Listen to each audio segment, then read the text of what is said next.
नमस्ते यहाँहरू सबैलाई। यो ज्योतिष शास्त्रको जानकारी गराउने क्रममा आज एउटा अलिकति सामान्य जानकारी, तर अलिकति अर्थ चाहिँ गहन छ, यसको अलिक गहिरो छ, महत्त्वपूर्ण छ।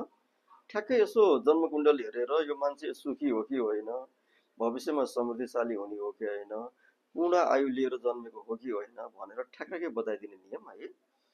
हुन त आयुको बारेमा हामीसँग अल्प आयु होइन, मध्य आयु, पूर्ण आयुको नियमदेखि लिएर बाल अरिष्टदेखि योग अरिष्टसम्मको कुरो छ। विशेष गरेर 12 वर्षभित्रमा कुनै बच्चाको निधन भयो भने त्यसलाई हामी बाल अरिष्ट राखिदिन्छौँ। 12 देखि 24 वर्षभित्रलाई चाहिँ हामी योग अरिष्ट भनेर राखिदिन्छौँ। त्यसपछि 32 वर्षभित्रलाई अल्प आयु, त्यसपछि मध्य आयु, पूर्ण आयु भनेर राखिदिन्छौँ। अब त्यसको अलिकति गणितीय सूत्रहरू अलिक कडा नै छन् है। तर मैले चाहिँ अलिकति ठ्याक्कै यसो कुण्डली हेरेर ल यो मान्छे चाहिँ अलिकति लामो आयु पनि लामो छ, गरेर पनि खान्छ भन्ने कुरो बताउन खोजेको है। त्यो एकदम सिम्पल है, लग्न कुण्डलीबाट हेर्दा हुन्छ। पहिला हामी जन्म लग्न हेर्ने। अब लग्न निकाल्नको लागि चाहिँ जन्म समय चाहिन्छ है।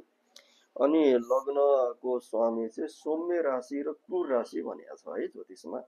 यदि लग्नको स्वामी कुण्डलीमा अब सकेसम्म 8-12मा त यो नियम लाग्दैन, त्योभन्दा बाहेक अन्य ठाउँमा यदि लग्नको स्वामी सौम्य राशिमा बसेको छ भने चाहिँ त्यो मान्छेले आयु पनि राम्रै लिएर आएको हुन्छ, जीवनमा सुख सुविधाको भोग पनि राम्रै तरिकाले गर्छ, त्यसको बुद्धि पनि कुशाग्र नै हुन्छ, सार्प माइन्ड हुन्छ भनेर बुझ्ने है।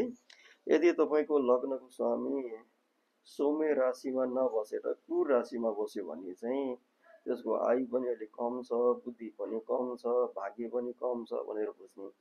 अब सौम्य राशि र क्रूर राशि भनेको के हो भनेर भन्दाखेरि नि, बुधको, शुक्रको, बृहस्पतिको राशि चाहिँ सौम्य राशि भित्र पर्छ।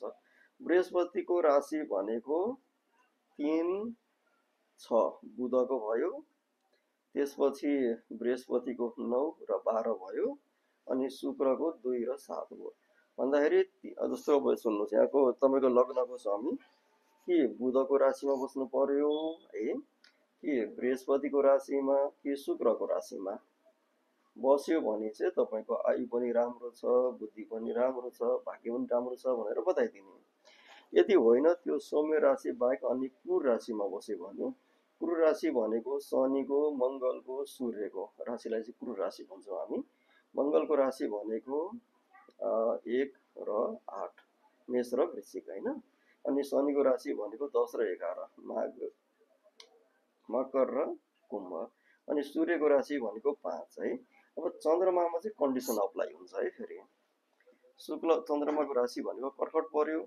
शुक्ल पक्षको चन्द्रमा चाहिँ सौम्य हुन्छ है, कृष्ण पक्षको चन्द्रमा चाहिँ क्रूर हुन्छ। अब लग्नको स्वामी कर्कट राशिमा गएर बस्यो, अब चन्द्रमा शुक्ल पक्षको हो भने चाहिँ त्यो सौम्य भयो है। अब कृष्ण पक्षको भयो भने चाहिँ क्रूर भयो। यस्तो सानो सानो कुरोले पनि फलित ज्योतिषको व्याख्यामा धेरै ठुलो असर गरेको हुन्छ है। त्यसले गर्दाखेरि अलिकति यस्तो यस्तो कुराहरू पनि म कहिले कहिले तपाईँलाई जानकारी गराउँछु। च्यानललाई चाहिँ सब्सक्राइब गरेर बसिरहनु होला र यहाँ भएका भिडियोहरू यसो फुर्सद मिलाएर मजाले हेर्नु होला है, र आफ्नो प्रतिक्रियाहरू पनि दिनु होला। अनि यसो यो के भन्छ फेसबुकतिर पनि यसो सेयर गर्नु होला है।